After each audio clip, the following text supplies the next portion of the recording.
statistics for condos and houses show that both property types are up at 25 to 30% in sales volume, in sales, and in average price from last year.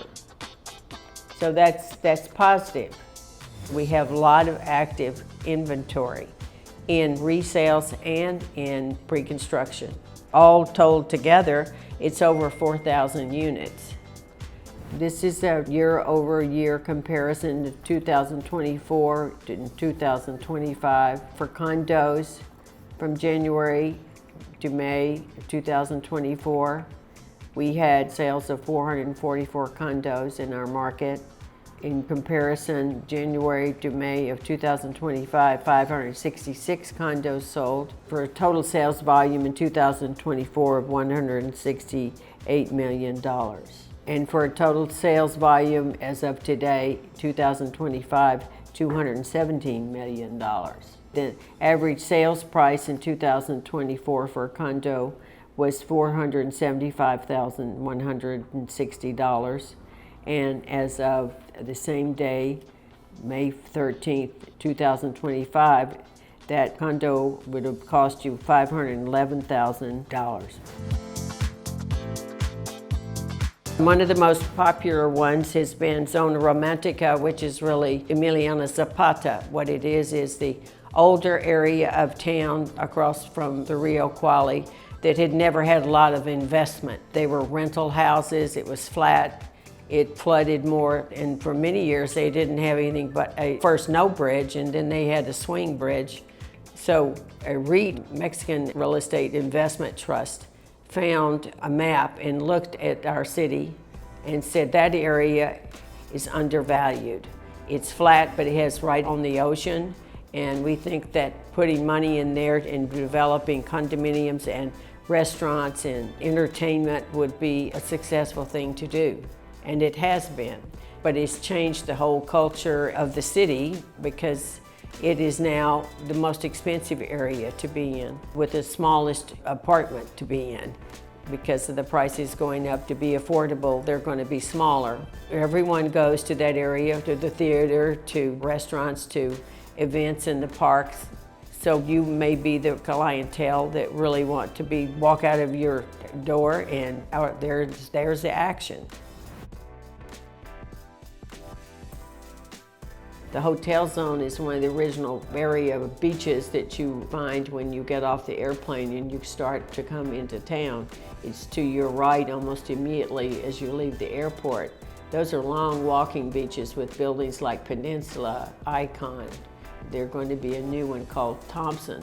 It's a hotel atmosphere. Most of that zoning from all the history of Vallarta were hotels. Now they allow condominiums. The people want to buy in there, and it's like a hotel to them. They have all the amenities around, and the beach is quite wonderful. The hotel zone is up in the number of sales for condos. Last year, they sold 23 units, and this year they sold 52. And the sales volume is up over $26 million, which is an increase over last year. They sold about $18 million worth of condos.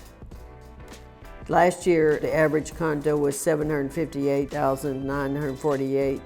This year, the average condo is $513,922.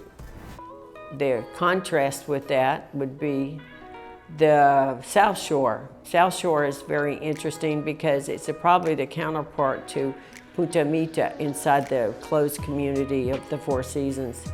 That's where the biggest homes are and the most expensive homes overall, because the way the topography is, that mountain on the South Shore, starting from leaving downtown, became Conchas Chinas and Amapas.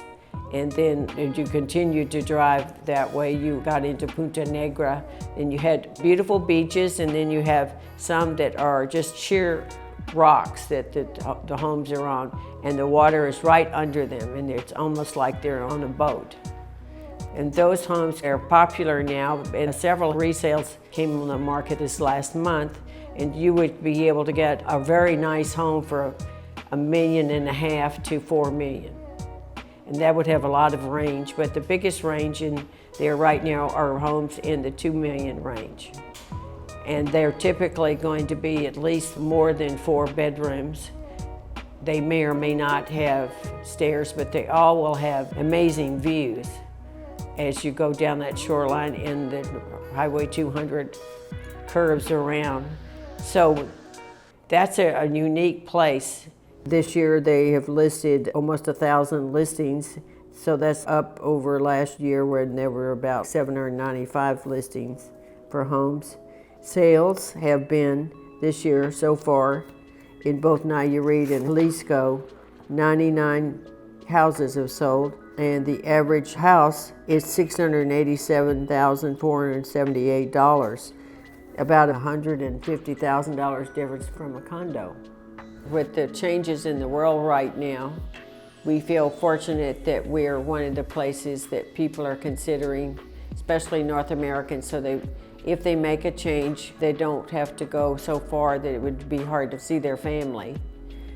We have interesting areas opening up where we're trying to get more variety in the types of houses or condos that we're providing.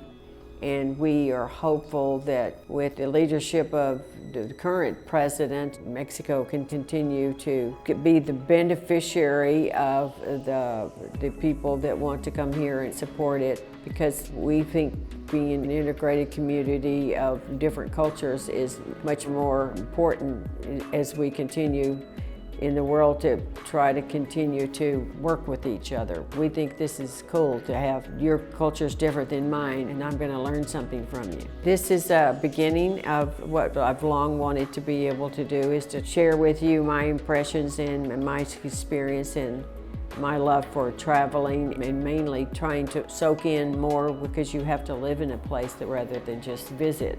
I'm in the industry of providing people housing, so I'd like to share what we've created here. We're quite unique in Mexico. We have a variety of the 3 cultures, but we have some tools that are not used in many other parts of the world, but only in North America. So we believe we have data that's important to help you when you make decisions if you want to stay here longer and not just be a guest in a hotel.